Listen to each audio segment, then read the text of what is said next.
बल छुटक्यो बंधन परै कछु न होत उपाय। कहो नानक अब ओट हर गज ज्यों हो सहाय। बल होआ बंधन छुटै सब किछ होत उपाय। नानक सब किछ तुमरे हाथ में तुम ही होत सहाय। वाहिगुरु जी का खालसा वाहिगुरु जी की फतेह। ਆਸਟ੍ਰੇਲੀਆ ਦੀ ਧਰਤੀ ਤੇ ਯੂਨਾਈਟਿਡ ਸਿੱਖਸ ਦੇ ਉਤਸ਼ਾਹੀ ਨੌਜਵਾਨਾਂ ਦੇ ਉਦਮ ਨਾਲ ਘੱਲੂਘਾਰਾ ਹਫ਼ਤੇ ਦੀ 35ਵੀਂ ਦੁਖਦ ਸਾਲਾਨਾ ਯਾਦ ਨੂੰ ਮਨਾਉਣ ਲਈ ਜੁੜ ਬੈਠੇ ਖਾਲਸਾ ਜੀ। ਅਮਰੀਕਾ ਦੀ ਧਰਤੀ ਤੋਂ ਅਸੀਂ ਜਦੋਂ ਅੱਜ ਗੱਲਬਾਤ ਕਰ ਰਹੇ ਹਾਂ ਤੇ ਮੇਰੇ ਮਨ ਦੀਆਂ ਅੱਖਾਂ ਸਾਹਮਣੇ ਪਿਛਲੇ 35 ਨਹੀਂ ਜੇ 13 ਅਪ੍ਰੈਲ 1978 ਜਦੋਂ ਕਿ ਸ਼ਹੀਦ ਭਾਈ ਫੌਜਾ ਸਿੰਘ ਤੇ ਉਹਨਾਂ ਦੇ ਸਾਥੀ ਹੋਰ 12 ਸਿੰਘਾਂ ਨੇ ਸ੍ਰੀ ਅੰਮ੍ਰਿਤਸਰ ਜੀ ਦੀ ਪਵਿੱਤਰ ਧਰਤੀ ਦੇ ਉੱਤੇ ਖਾਲਸਾ ਸਾਜਨਾ ਦਿਵਸ ਦੇ ਮੌਕੇ ਸ਼ਹੀਦੀ ਜਾਮ ਪੀਤੇ, ਜਦੋਂ ਕਿ ਉਹਨਾਂ ਨੇ ਉਸ ਵੇਲੇ ਨਰਕਤਾਰੀ ਗੁਰੂ ਡੰਮ, ਜਿਸ ਨੂੰ ਭਾਰਤ ਦੀਆਂ ਖੁਫੀਆ ਏਜੰਸੀਆਂ,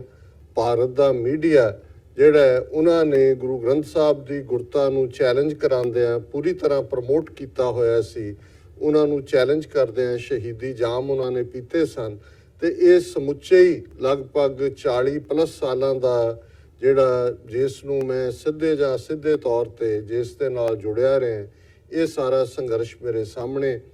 ਬੇਸ਼ੱਕ ਇਹਨਾਂ 40 ਵਰ੍ਹਿਆਂ ਦੇ ਵਿੱਚ ਇੱਕ ਉਹ ਜਨਰੇਸ਼ਨ ਹੈ ਜਿਸ ਨੇ 84 ਤੋਂ ਬਾਅਦ ਹੀ ਜਨਮ ਲਿਆ, ਉਹ ਵੀ ਨੇ ਜਿਹੜੇ ਇਸ ਸਾਰੇ ਦੌਰ ਦੇ ਵਿੱਚ ਬੇਸ਼ੱਕ ਆਪਣੀ ਜਵਾਨੀ ਵਿੱਚ ਸਨ ਉਸ ਸਮੇਂ 'ਚ, ਲੇਕਿਨ ਇਹਨਾਂ ਵਰ੍ਹਿਆਂ ਦੇ ਵਿੱਚ ਜਿਸ ਕਿਸਮ ਦਾ ਹਕੂਮਤੀ ਪ੍ਰੋਪੇਗੈਂਡਾ, ਜਿਸ ਕਿਸਮ ਦੀ ਉਹਨਾਂ ਨੂੰ ਨੈਗੇਟਿਵਿਟੀ ਜਾਂ ਨਾ ਪੱਖੀ ਤੌਰ ਦੇ ਉੱਤੇ ਸਮੁੱਚੇ ਸਿੱਖ ਕੌਮ ਦੇ ਸੰਘਰਸ਼ ਨੂੰ, ਸੰਤ ਭਿੰਡਰਾਂਵਾਲੇ ਅਤੇ ਉਹਨਾਂ ਦੇ ਸਾਥੀ ਸਿੰਘਾਂ ਨੂੰ ਔਰ ਕੁੱਲ ਮਿਲਾ ਕੇ ਸਿੱਖ ਕੌਮ ਨੂੰ ਜਿਵੇਂ ਭਾਰਤੀ ਹਕੂਮਤ ਨੇ, ਉਹਨਾਂ ਦੇ ਅਦਾਰਿਆਂ ਨੇ ਦਹਿਸ਼ਤਗਰਦੀ ਦੇ ਖਾਤੇ ਵਿੱਚ ਪਾਇਆ, ਸਿਰਫ ਭਾਰਤ ਦੇ ਨਕਸ਼ੇ ਵਿੱਚ ਹੀ ਨਹੀਂ, ਦੁਨੀਆ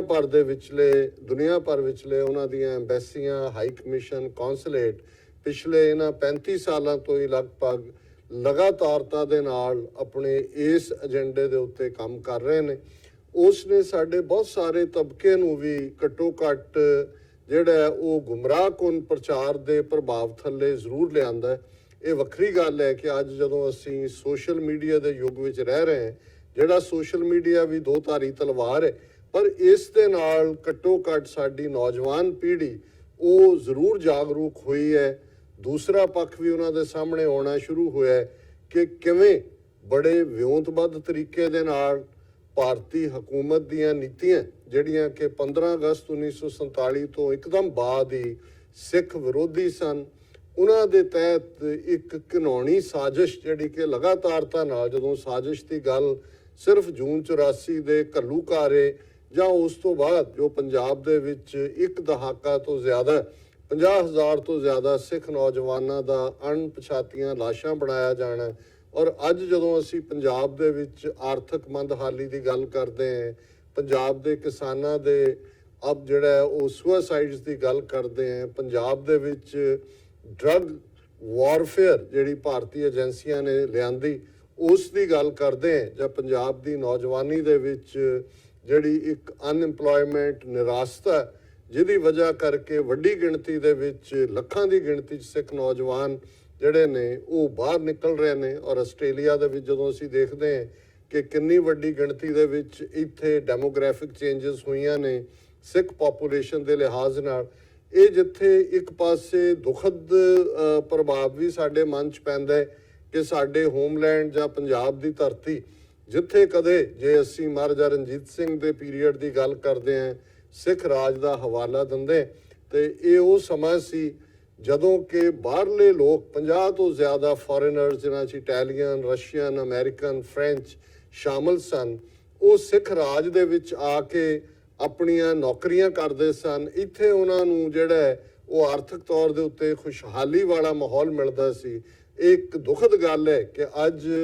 ਬਹੁਤ ਵੱਡੀ ਗਿਣਤੀ ਦੇ ਵਿੱਚ ਸਾਡੇ ਨੌਜਵਾਨ ਆਪਣੀ ਧਰਤੀ ਨੂੰ ਇਸ ਲਈ ਅਲਵਿਦਾ ਕਹਿਣ 'ਤੇ ਮਜਬੂਰ ਨੇ ਕਿ ਉੱਥੇ ਉਹਨਾਂ ਦੀ ਆਰਥਿਕ ਸਰਵਾਈਵਲ ਵੀ ਨਹੀਂ ਹੈ ਔਰ ਸਾਰਾ ਮਾਹੌਲ ਇੱਕ ਬੜਾ ਜ਼ਹਿਰੀਲਾ ਔਰ ਨਾ ਪੱਖੀ ਜਿਹੜਾ ਉਹ ਬਣਾ ਦਿੱਤਾ ਗਿਆ। ਗੱਲ ਜੇ এনवायरमेंट ਦੇ ਹਵਾਲੇ ਨਾਲ ਉੱਥੇ ਹਵਾ, ਪਾਣੀ ਔਰ ਦੂਸਰਿਆਂ ਦੀ ਗੱਲ ਕਰੀਏ ਤਾਂ ਫਿਰ ਗੱਲ ਬੜੀ ਇਹ ਹੋਰ ਵੀ ਜਿਹੜੀ ਹੈ ਸਮੇਂ ਦੀ ਮੰਗ ਕਰਦੀ ਹੈ। ਪਰ ਮੈਂ ਇਸ ਪਾਸੇ ਵੱਲ ਮੁੜਨ ਦੀ ਬਜਾਏ ਮੈਂ 1947 ਦੇ ਦੌਰ ਤੋਂ ਗੱਲ ਸ਼ੁਰੂ ਕਰਾਂਗਾ ਕਿ ਕਿਵੇਂ ਜਦੋਂ ਅਸੀਂ ਅੱਜ ਇਹ ਗੱਲ ਕਰ ਰਹੇ ਹਾਂ 35 ਵਰਿਆਂ ਬਾਅਦ, ਸਾਡੇ ਲਈ ਕੁਝ ਚੀਜ਼ਾਂ ਫਖਰ ਵਾਲੀਆਂ ਨੇ ਬਾਹਰਲੀ ਧਰਤੀ ਤੇ ਖਾਸ ਤੌਰ ਤੇ। ਜਿਵੇਂ ਕੱਲ੍ਹ ਹੀ ਨਿਊ ਜਰਸੀ ਦੇ ਨਾਲ ਲੱਗਦੀ ਇੱਕ ਛੋਟੀ ਜਿਹੀ ਸਟੇਟ ਕਨੈਟੀਕਟ ਹੈ, ਅਮਰੀਕਾ ਦੀਆਂ 50 ਸਟੇਟਾਂ ਨੇ ਔਰ ਅਮਰੀਕਾ ਦੇ ਵਿੱਚ ਜਿਹੜੀ ਗਵਰਨਰ ਦੀ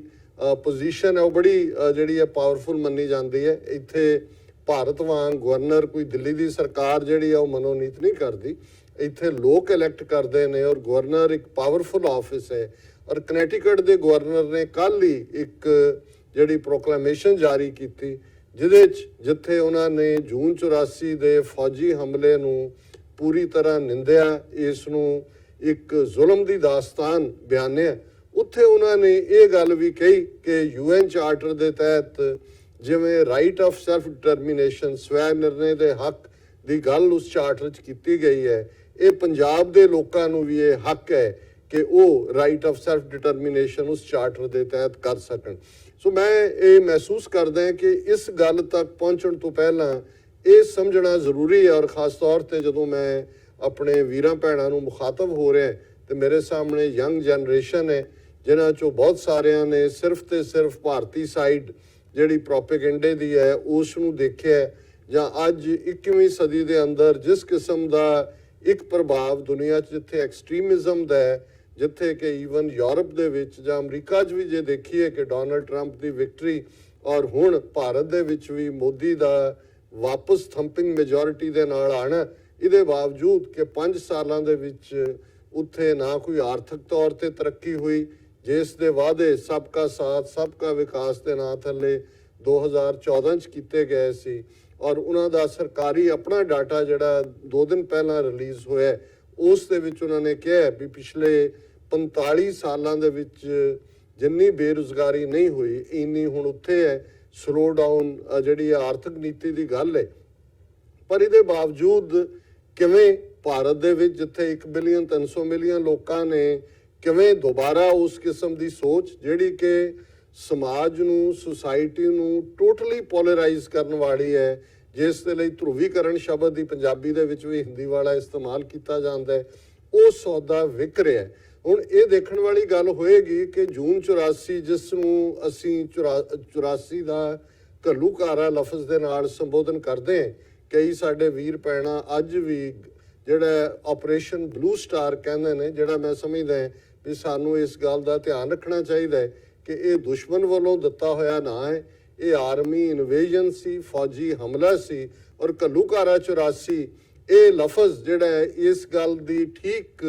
ਤਰਜਮਾਨੀ ਕਰਦਾ ਹੈ, ਕਿਉਂਕਿ ਜਦੋਂ ਅਜੇ 20ਵੀਂ ਸਦੀ 'ਚ ਦੁਨੀਆ ਨੇ ਹੋਲੋਕਾਸਟ ਜਾਂ ਐਥਨਿਕ ਕਲੀਨਜ਼ਿੰਗ ਜਾਂ ਜੈਨੋਸਾਈਡ ਵਰਗੇ ਲਫ਼ਜ਼ ਨਹੀਂ ਸੀ ਘੜੇ ਜਾਂ ਨਹੀਂ ਸੀ ਸੁਣੇ, ਅਸੀਂ 18ਵੀਂ ਸਦੀ ਦੇ ਵਿੱਚ ਜਿਵੇਂ 1710 ਦੇ ਵਿੱਚ ਪਹਿਲਾ ਫਰਮਾਨ, ਸ਼ਾਹੀ ਫਰਮਾਨ ਜਿਹੜਾ ਬਹਾਦਰ ਸ਼ਾਹ ਨੇ ਜਾਰੀ ਕੀਤਾ ਸੀ ਕਿ ਹਰ ਨਾਨਕ ਪ੍ਰਸਤ ਨੂੰ ਮਾਰ ਮੁਕਾਇਆ ਜਾਏ। ਸੋ ਇਹ ਉਦੋਂ ਘੱਲੂਘਾਰਾ ਲਫ਼ਜ਼, ਬੇਸ਼ੱਕ 2 ਘੱਲੂਘਾਰੇ 18ਵੀਂ ਸਦੀ 'ਚ, ਵੱਡਾ ਘੱਲੂਘਾਰਾ ਤੇ ਛੋਟਾ ਘੱਲੂਘਾਰਾ ਸਾਡੇ ਇਤਿਹਾਸ ਦਾ ਹਿੱਸਾ ਨੇ,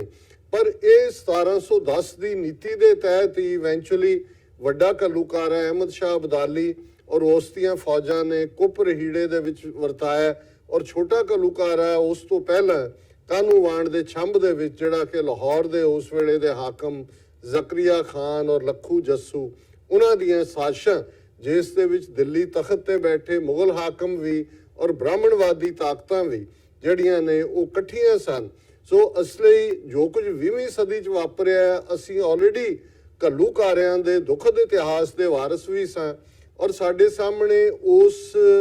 ਦੌਰ ਦੇ ਵਿੱਚ ਘੱਲੂਘਾਰਿਆਂ ਤੋਂ ਬਾਅਦ ਸਿੱਖ ਕੌਮ ਦਾ ਰਿਸਪੌਂਸ ਜਿਹੜਾ ਕਿ ਖਾਲਸੇ ਦੀ ਪ੍ਰੋਗਰਾਮਿੰਗ ਜਿਹੜਾ 10 ਪਾਤਸ਼ਾਹੀਆਂ ਨੇ ਕੀਤੀ ਹੋਈ ਹੈ ਔਰ ਇਹੀ ਜਵਾਬ ਜਦੋਂ ਅਸੀਂ ਆਪਣੇ ਫੋਕਲੋਰ ਦੇ ਵਿੱਚ ਦੇਖਦੇ ਕਿ ਜੇ ਘੱਲੂਘਾਰਾ ਵਾਪਰਦਾ, ਸਿਰਾਂ ਦੇ ਮੁੱਲ ਰੱਖੇ ਹੋਏ ਨੇ ਤੇ ਸਿੱਖ ਪੜ੍ਹਦੇ ਨੇ, ਮੰਨੂ ਸਾਡੀ ਦਾਤਰੀ ਅਸੀਂ ਮੰਨੂ ਦੇ ਸੋਏ, ਜਿਉਂ-ਜਿਉਂ ਮੰਨੂ ਵੱਢਦਾ ਅਸੀਂ ਦੂਣ ਸਵਾਏ ਹੋਏ। ਇਹ ਛੋਟੇ ਘੱਲੂਘਾਰੇ ਤੋਂ ਬਾਅਦ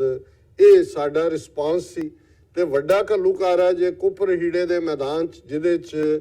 ਇੱਕ ਦਿਨ ਦੇ ਵਿੱਚ ਉਸ ਵੇਲੇ ਦੀ ਲਗਭਗ ਅੱਧੀ ਸਿੱਖ ਕੌਮ ਜਿਹੜੀ ਕਿ ਜੰਗਜੂ ਸਿੱਖ ਕੌਮ ਸੀ ਉਹ ਮਾਰੀ ਜਾਂਦੀ ਹੈ, ਔਰ ਕੋਈ ਸਿੱਖ ਜਿਹੜੇ ਸਰਵਾਈਵਰ ਵੀ ਨੇ ਉਹਨਾਂ 'ਚੋਂ ਕੋਈ ਐਸਾ ਨਹੀਂ ਹੈ ਜਿਸ ਦੇ ਸਰੀਰ ਤੇ ਵਾਰ ਜਿਹੜਾ ਸੱਟ ਨਾ ਲੱਗੀ ਹੋਏ। ਈਵਨ ਸਰਦਾਰ ਜੱਸਾ ਸਿੰਘ ਆਹਲੂਵਾਲੀਆ ਜਿਹੜੇ ਉਸ ਵੇਲੇ ਦਲ ਖਾਲਸਾ ਦੇ ਮੁਖੀ ਸਨ, ਉਹਨਾਂ ਦੇ ਸਰੀਰ ਤੇ ਵੀ 18 ਫੱਟ ਸਨ। ਪਰ ਜਿਹੜਾ ਸਿੱਖ ਰਿਸਪੌਂਸ ਸੀ ਉਸ ਦੌਰ 'ਚ, ਔਰ ਅੱਜ ਜਦੋਂ ਅਸੀਂ ਚੈਲੰਜਸ ਦੀ ਗੱਲ ਕਰਾਂਗੇ ਤੇ ਇਹ ਸਾਡਾ ਧਿਆਨ ਰਹੇ ਕਿ ਖਾਲਸਾਈ ਸਪਿਰਿਟ ਹਮੇਸ਼ਾ ਹੀ ਇਨਵਿੰਸੀਬਲ ਹੈ,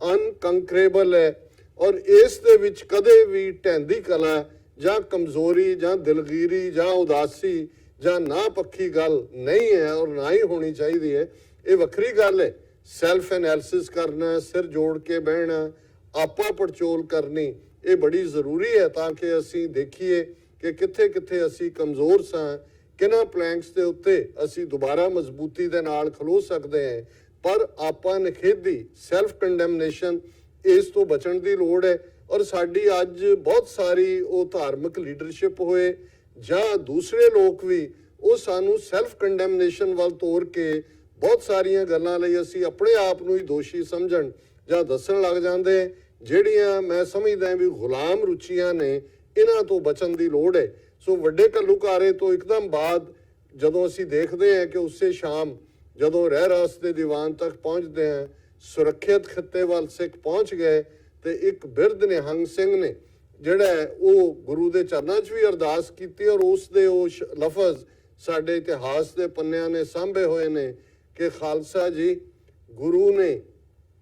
ਕੁਠਾਲੀ ਪ੍ਰੀਖਿਆ ਪਾਈ ਸੀ, ਖੋਟ ਝੜ ਗਿਆ,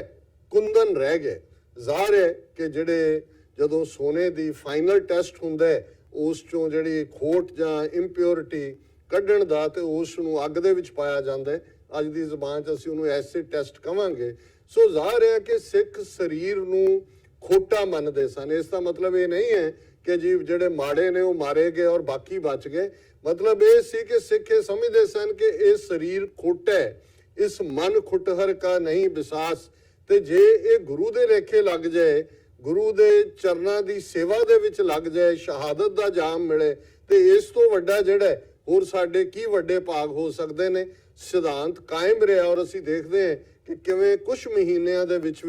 ਸਿੱਖਾਂ ਨੇ ਫਿਰ ਅਬਦਾਲੀ, ਉਸ ਦੀਆਂ ਫੋਰਸਿਸ, ਫਿਰ ਲਾਹੌਰ ਔਰ ਫਿਰ ਦਿੱਲੀ ਤੱਕ ਕਿਵੇਂ ਅਗਲੇ ਜਿਹੜੇ 20-25-30 ਸਾਲਾਂ 'ਚ ਜਿਹੜਾ ਖਾਲਸੇ ਦਾ ਪਰਚਮ ਚਾਰ ਚੁਫੇਰੇ ਲਹਿਰਾਇਆ। ਸੋ ਇਹ ਸਾਡੀ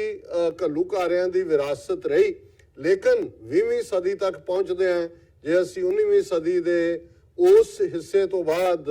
ਦੇਖਦੇ ਹਾਂ ਕਿ 20ਵੀਂ ਸਦੀ ਦਾ ਪਹਿਲਾ ਅੱਧ 1799 ਤੋਂ ਬਾਅਦ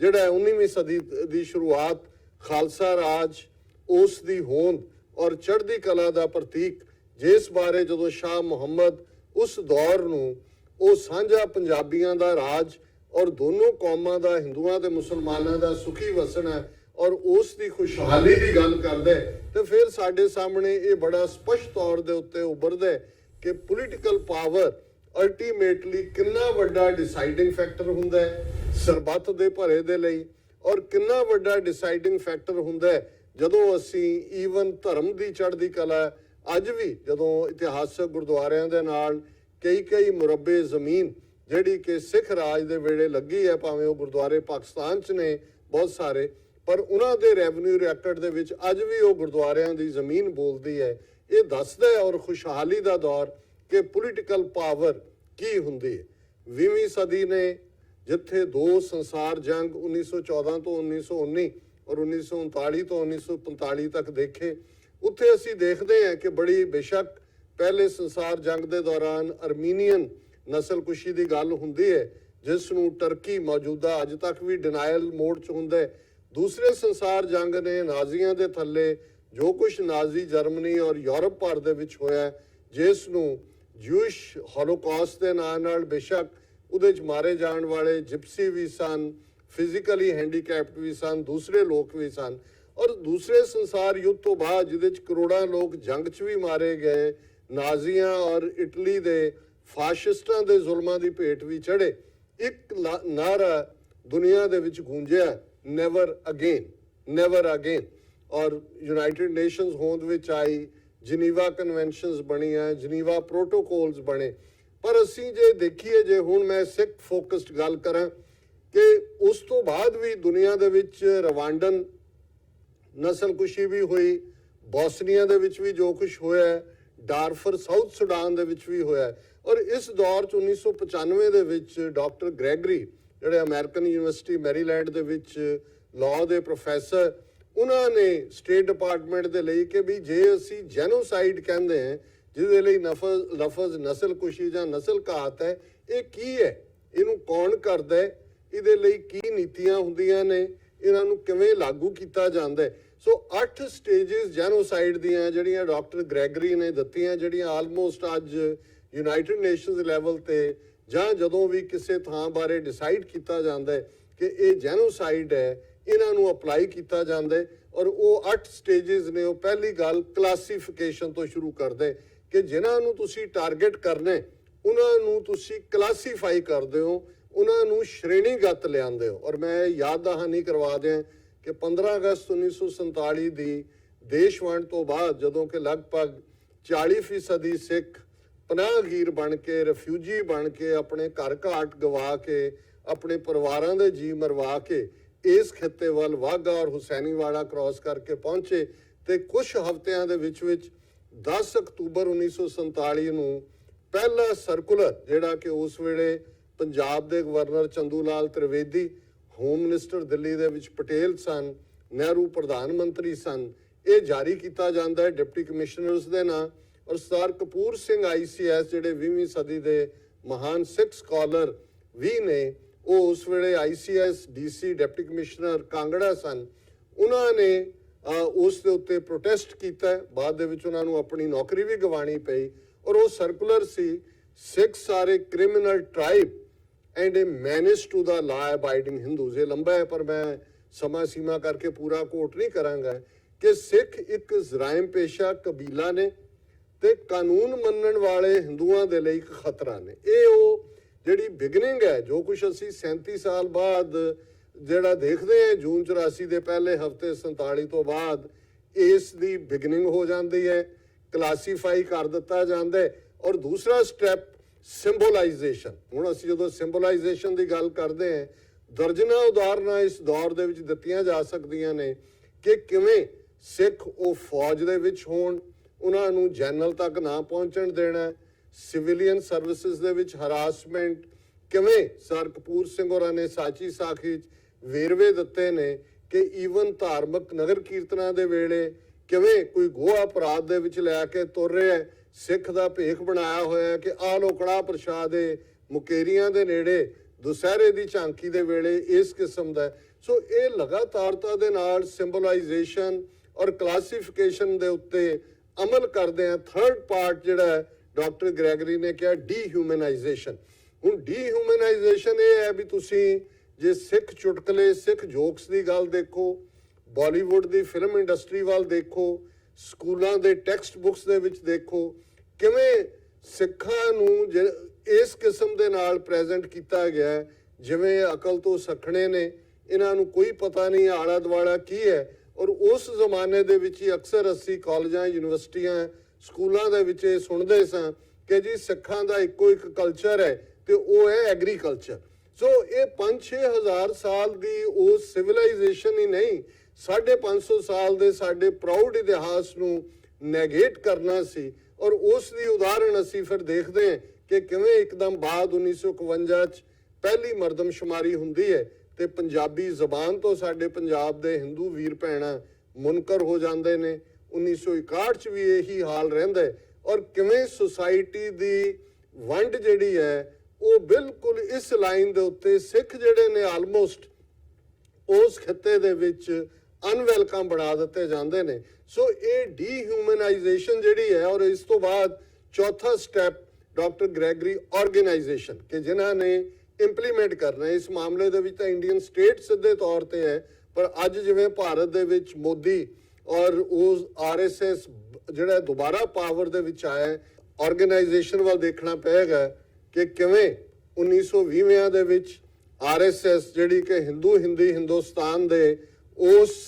ਜਿਹੜਾ ਕਿ ਐਗਜ਼ੈਕਟਲੀ ਨਾਜ਼ੀ ਪਾਰਟੀ ਦੀ ਤਰਜ਼ ਦੇ ਉੱਤੇ ਜਿਹੜੀ ਵਿਚਾਰਧਾਰਾ ਖੜੀ ਕੀਤੀ ਜਾਂਦੀ ਹੈ, ਔਰ ਬੰਚ ਆਫ ਥਾਟਸ ਜਿਹੜੀ ਗੋਲਵਲਕਰ ਦੀ ਲਿਖਤ ਹੈ ਉਹਦੇ ਚੋਂ ਕਹਿੰਦੇ ਆ ਕਿ ਜੋ ਹੱਲ ਘੱਟ ਗਿਣਤੀਆਂ ਦਾ ਨਾਜ਼ੀਆਂ ਨੇ ਕੱਢਿਆ, ਇਹੀ ਸਾਨੂੰ ਵੀ ਭਾਰਤ ਦੇ ਵਿੱਚ ਜਿਹੜਾ ਘੱਟ ਗਿਣਤੀਆਂ ਦੇ ਲਈ ਕੱਢਣਾ ਪਏਗਾ। ਸੋ ਜਦੋਂ ਅਸੀਂ ਇਸ ਵਿਚਾਰਧਾਰਾ ਨੂੰ ਦੇਖਦੇ ਹਾਂ ਕਿ ਅੱਜ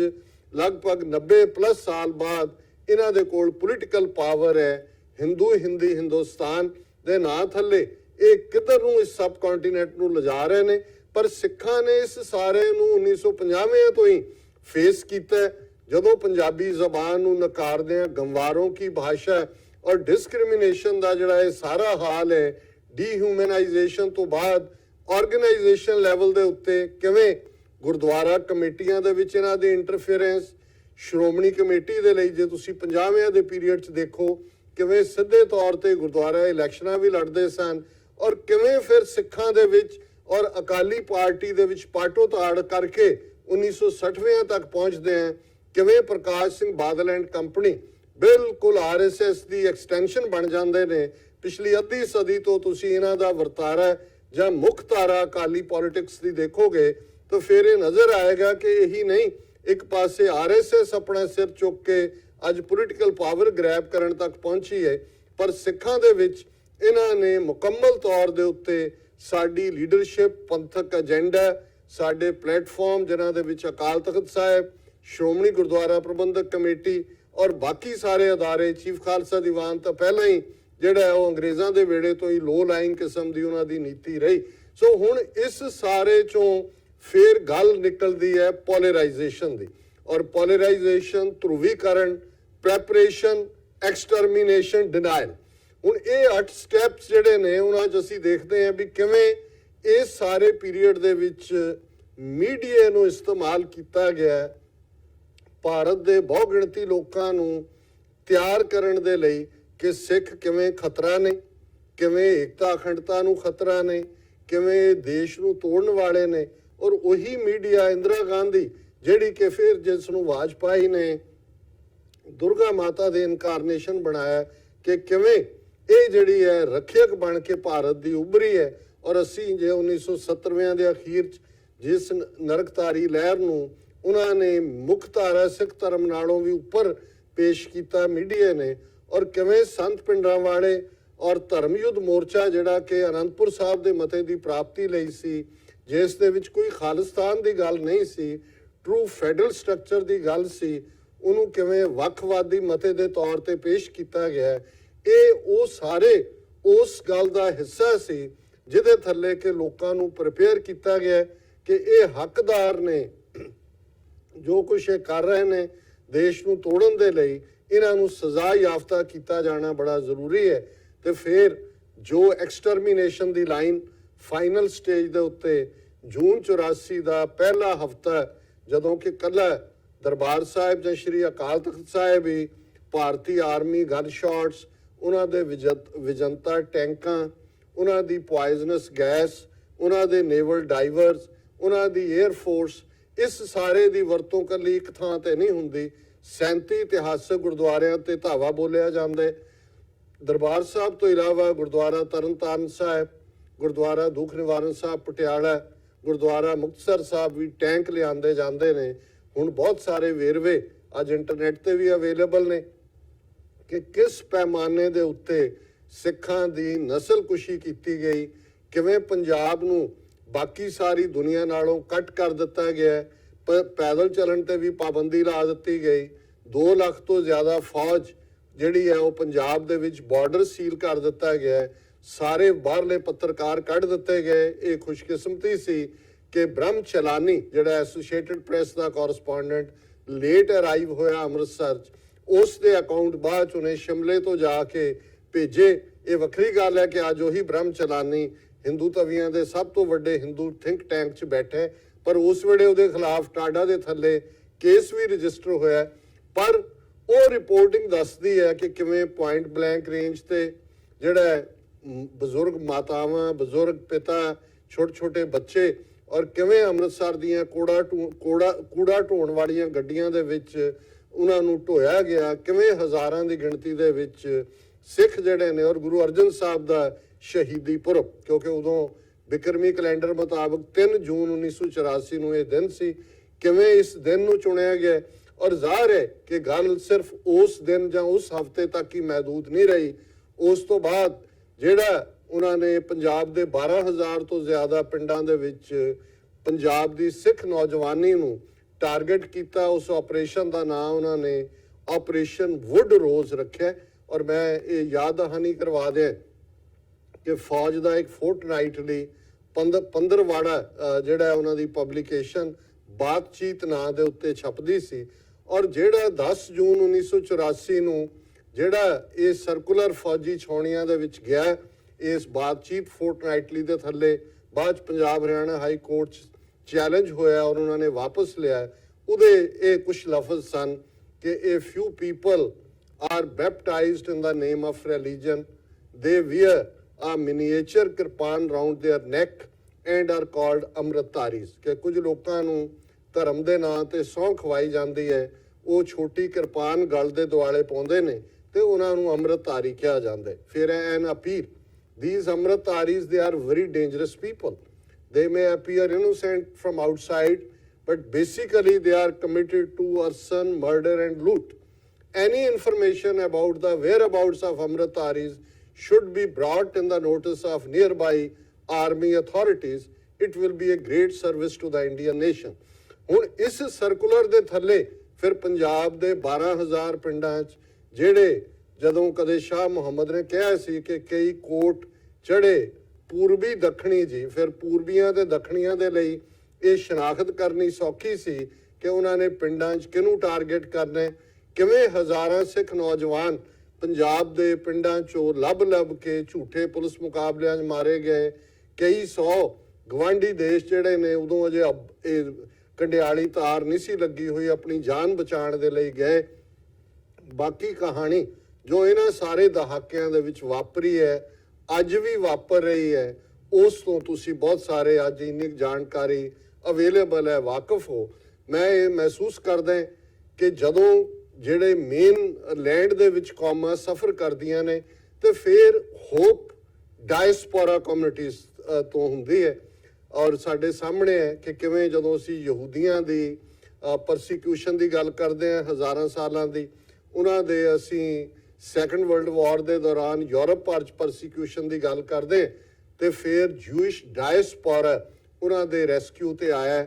ਕਿਵੇਂ ਅਲਟੀਮੇਟਲੀ ਉਹ ਡਾਇਸਪੋਰਾ ਯਹੂਦੀਆਂ ਨੇ ਉਹ ਹਾਲਾਤ ਪੈਦਾ ਕੀਤੇ ਕਿ ਨੇਸ਼ਨ ਆਫ ਇਜ਼ਰਾਈਲ ਉਹ ਹੋਂਦ ਦੇ ਵਿੱਚ ਆਇਆ। ਇਹ ਵੱਖਰੀ ਗੱਲ ਹੈ ਜੋ ਅੱਜ ਇਜ਼ਰਾਈਲ ਫਲਸਤੀਨੀਆਂ ਨਾਲ ਕਰਦਾ, ਅਸੀਂ ਉਹਨੂੰ ਕੰਡੈਮ ਕਰਦੇ ਹਾਂ, ਪਰ ਮੈਂ ਕਨਸੈਪਟ ਦੀ ਗੱਲ ਕਰ ਰਿਹਾ। ਇਸੇ ਤਰ੍ਹਾਂ ਮੈਂ ਸਮਝਦਾ ਵੀ ਅੱਜ 5 ਬਿਲੀਅਨ ਸਿੱਖ ਡਾਇਸਪੋਰਾ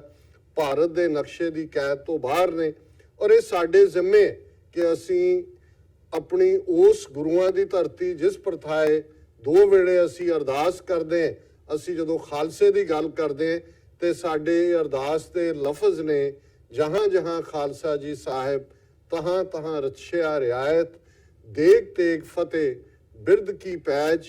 ਪੰਥ ਕੀ ਜੀਤ, ਸ਼੍ਰੀ ਸਾਹਿਬ ਜੀ ਸਹਾਇ, ਖਾਲਸਾ ਜੀ ਕੇ ਬੋਲ ਬਾਲੇ। ਸੋ ਦੁਨੀਆ ਭਰ ਦਾ ਪੰਥ, ਅਸੀਂ ਉਹ ਪੰਥ ਪਰਿਵਾਰ ਹੈ ਔਰ ਆਪਣੀ ਧਰਤੀ ਵੱਲ ਨਜ਼ਰ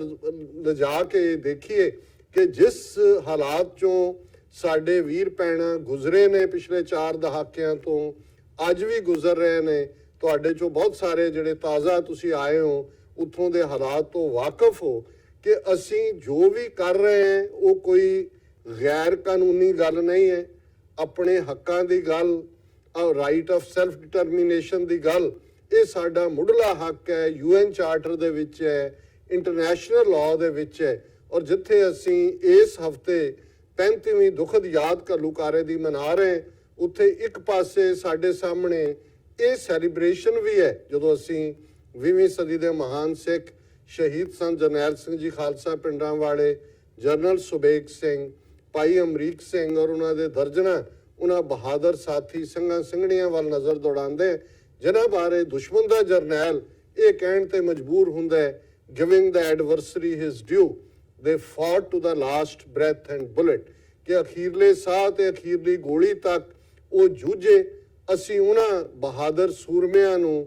ਆਪਣਾ ਪ੍ਰਣਾਮ ਕਰਦੇ ਹਾਂ। ਔਰ ਦੂਸਰੇ ਪਾਸੇ ਇਹ ਵੀ ਸਾਡੇ ਸਾਹਮਣੇ ਹੈ ਉਹ ਧਰਮੀ ਫੌਜੀ, ਹਜ਼ਾਰਾਂ ਸਿੱਖ ਧਰਮੀ ਫੌਜੀ, ਉਹ ਰਾਮਗੜ੍ਹ 'ਚ ਹੋਣ, ਪੂਨੇ 'ਚ ਹੋਣ, ਪੁੰਛ 'ਚ ਹੋਣ, ਅਸਾਮ 'ਚ ਹੋਣ, ਉਹਨਾਂ ਨੇ ਜਦੋਂ ਸੁਣਿਆ ਕਿ ਦਰਬਾਰ ਸਾਹਿਬ ਦੇ ਉੱਤੇ ਫੌਜਾਂ ਭਾਰਤ ਦੀਆਂ ਚੜ੍ਹੀਆਂ ਨੇ, ਉਹਨਾਂ ਨੇ ਸਭ ਕੁਝ ਛੱਡ ਕੇ ਦਰਬਾਰ ਸਾਹਿਬ ਅੰਮ੍ਰਿਤਸਰ ਵੱਲ ਮੂੰਹ ਕਰਕੇ ਤੁਰੇ।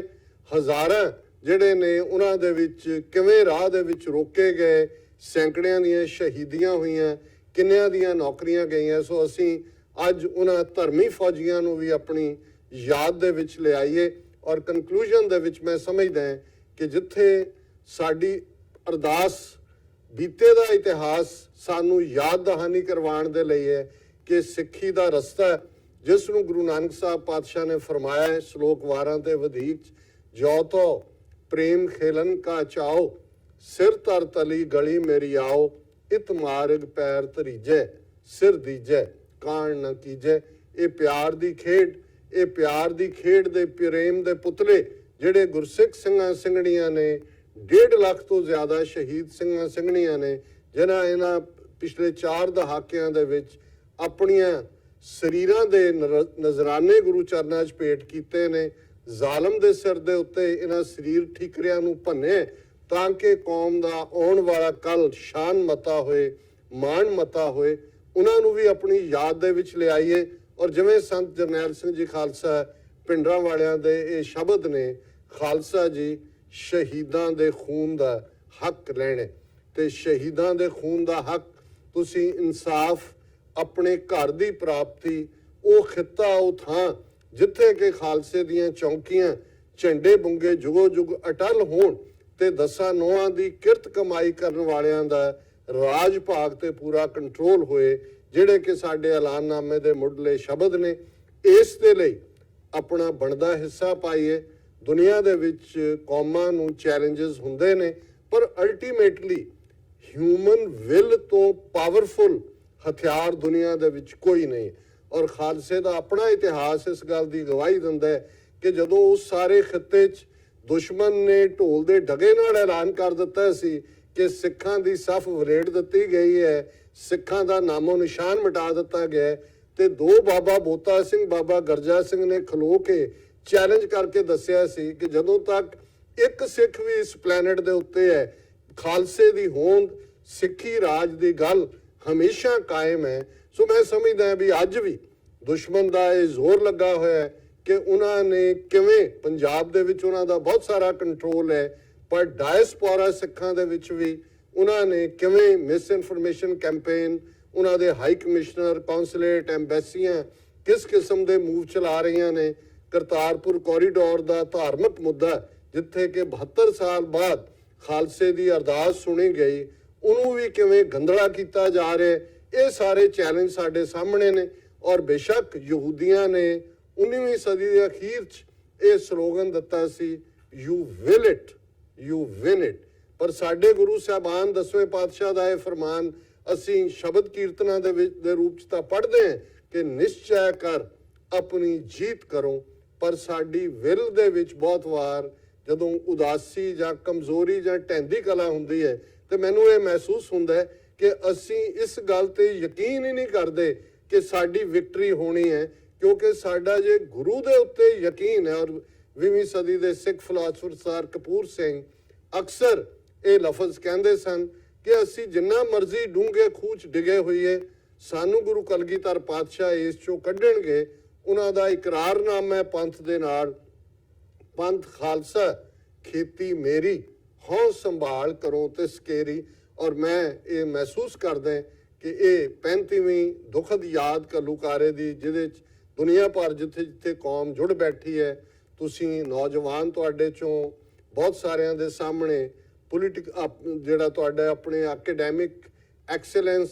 ਵਾਲਾ ਰੁਤਬਾ ਲੈਣ ਦਾ ਵੀ ਹੈ, ਤੁਸੀਂ ਆਪਣੇ ਕਰੀਅਰਸ ਦੇ ਵਿੱਚ ਵੀ ਅੱਗੇ ਵਧਣਾ। ਪਰ ਇਹ ਯਾਦ ਰੱਖੋ ਕਿ ਪੰਥ ਪਰਿਵਾਰ ਹੈ, ਉਹਦੇ ਲਈ ਵੀ ਅਸੀਂ ਆਪਣਾ ਬਣਦਾ ਹਿੱਸਾ ਪਾਈਏ। ਔਰ ਉਹ ਹਿੱਸਾ ਕੋਈ ਜ਼ਰੂਰੀ ਨਹੀਂ ਹਰ ਇੱਕ ਨੇ ਬਹੁਤ ਜ਼ਿਆਦਾ ਐਕਟਿਵਿਜ਼ਮ ਫਰੰਟ ਲਾਈਨ ਦੇ ਉੱਤੇ ਆ ਕੇ ਕਰਨਾ ਹੈ। ਔਰ ਹਰ ਇੱਕ ਦੀਆਂ ਆਪਣੀਆਂ ਰੁਚੀਆਂ ਦੇ ਮੁਤਾਬਕ ਜਦੋਂ ਅਸੀਂ ਅਨੰਦਪੁਰ ਵੱਲ ਨਜ਼ਰ ਮਾਰਦੇ ਹਾਂ ਤੇ ਭਾਈ ਨੰਦ ਲਾਲ ਕਲਮ ਚਲਾ ਕੇ ਆਪਣੇ ਪ੍ਰੀਤਮ ਨੂੰ ਰਿਝਾ ਰਹੇ ਨੇ। ਭਾਈ ਕਨਈਆ ਜੀ ਪਾਣੀ ਦੀ ਮਸ਼ਕ ਦੇ ਨਾਲ ਦੁਸ਼ਮਣ ਤੇ ਸੱਜਣ ਸਭ ਨੂੰ ਪਾਣੀ ਦੀ ਸੇਵਾ ਕਰਕੇ ਵੀ ਆਪਣੇ ਪਿਆਰੇ ਦਸ਼ਮੇਸ਼ ਪਿਤਾ ਦੀਆਂ ਖੁਸ਼ੀਆਂ ਲੈ ਰਹੇ ਨੇ। ਤੇ ਭਾਈ ਬਚਿੱਤਰ ਸਿੰਘ ਦਾ ਨਾਗਣੀ ਬਰਛਾ ਮਸਤ ਹਾਥੀਆਂ ਨੂੰ ਜਿਹੜਾ ਉਹਨਾਂ ਦਾ ਰਾਹ ਬਦਲ ਕੇ ਉਹਨਾਂ ਨੂੰ ਭਜਾ ਕੇ ਇਹ ਦੱਸ ਰਹੇ ਨੇ ਵੀ ਕਿਵੇਂ ਗੁਲਾਮੀ ਦੇ ਸੰਗਲ ਕੱਟੇ ਜਾਂਦੇ ਨੇ। ਸੋ ਅਸੀਂ ਸਾਰੇ ਸਿਰ ਜੋੜ ਕੇ ਬੈਠ ਕੇ, ਔਰ ਮੈਂ ਸਮਝਦਾ ਵੀ ਜਿਨ੍ਹਾਂ ਖਿੱਤਿਆਂ ਦੇ ਵਿੱਚ, ਔਰ ਮੈਂ ਜ਼ਰੂਰ ਇਹ ਕੰਪਲੀਮੈਂਟ ਕਰਨਾ ਚਾਹਾਂਗਾ ਕਿ ਉਹ ਯੂਨਾਈਟਿਡ ਸਿੱਖਸ ਆਰਗੇਨਾਈਜੇਸ਼ਨ ਨੇ ਜਿਵੇਂ ਦੁਨੀਆ ਭਰ ਦੇ ਵਿੱਚ ਹਿਊਮੈਨਿਟੇਰੀਅਨ ਫੀਲਡ ਦੇ ਵਿੱਚ ਆਪਣੀ ਥਾਂ ਬਣਾਈ ਹੈ। ਉਹ ਸੁਨਾਮੀ ਹੋਏ, ਕੈਟਰੀਨਾ ਹੋਏ, ਹੇਤੀ ਦੇ ਵਿੱਚ ਆਏ ਅਰਥਕੁਏਕ ਹੋਣ, ਜਾਂ ਹੁਣ ਦੇ ਦੌਰ ਦੇ ਵਿੱਚ ਵੀ ਅਸੀਂ ਦੇਖਦੇ ਹਾਂ ਬਹੁਤ ਸਾਰੇ, ਬੇਸ਼ੱਕ ਉਹ ਫਰਾਂਸ ਵਾਲਾ ਪੱਗ ਦਾ ਕੇਸ ਹੋਏ, UN ਲੈਵਲ ਤੇ ਲੈ ਕੇ ਜਾਣਾ, ਔਰ ਹਰ ਫੀਲਡ ਜਿਹੜਾ ਉਹਦੇ ਵਿੱਚ ਕੰਮ ਕਰਨ ਦਾ ਸਕੋਪ ਹੈ। ਔਰ ਮੈਂ ਹਮੇਸ਼ਾ ਇਹ ਕਹਿੰਦਾ ਵੀ ਜਿਹੜਾ ਜਿੱਥੇ ਵੀ ਪੰਥ ਦੀ ਚੜ੍ਹਦੀ ਕਲਾ ਲਈ ਕੁਝ ਕਰ ਰਿਹਾ ਹੈ ਉਸ ਦੀ ਹਮਾਇਤ ਕਰੀਏ, ਉਸ ਨੂੰ ਜਿਹੜਾ ਐਟਲੀਸਟ ਇਹ ਮਹਿਸੂਸ ਹੋਏ ਕਿ ਕੌਮ ਨਾਲ ਖੜੀ ਹੈ। ਔਰ ਮੈਂ ਕੰਕਲੂਡ ਕਰਾਂ ਸਰਦਾਰ ਜੱਸਾ ਸਿੰਘ ਆਹਲੂਵਾਲੀਆ ਦੇ ਇਹਨਾਂ ਲਫ਼ਜ਼ਾਂ ਦੇ ਨਾਲ, ਜਿਹੜੇ ਕਿ ਵੱਡੇ ਘੱਲੂਘਾਰੇ ਦੇ ਉਸ ਦੌਰ ਦੇ ਵਿੱਚ ਉਹਨਾਂ ਨੇ ਕਹੇ ਸਨ ਕਿ ਮਿਸਲ ਵੰਡ ਅਬ ਕਬਹੂ ਨਾ ਪਾਓ, ਰਲ ਮਿਲ ਕੇ ਇਹ ਪੰਥ ਬਚਾਓ। ਅਸੀਂ ਟੁਗੈਦਰਨੈਸ ਦੇ ਨਾਲ ਹੋਏ ਇਕੱਤਰ ਮਿਲੋ ਮੇਰੇ ਭਾਈ, ਇਸ ਸਪਿਰਿਟ ਦੇ ਨਾਲ ਕੌਮ ਦੀ ਚੜ੍ਹਦੀ ਕਲਾ ਦੇ ਲਈ ਕੰਮ ਕਰੀਏ। ਸਮੂਹ ਵੀਰਾਂ ਭੈਣਾਂ ਨੂੰ ਵਾਹਿਗੁਰੂ ਜੀ ਕਾ ਖਾਲਸਾ,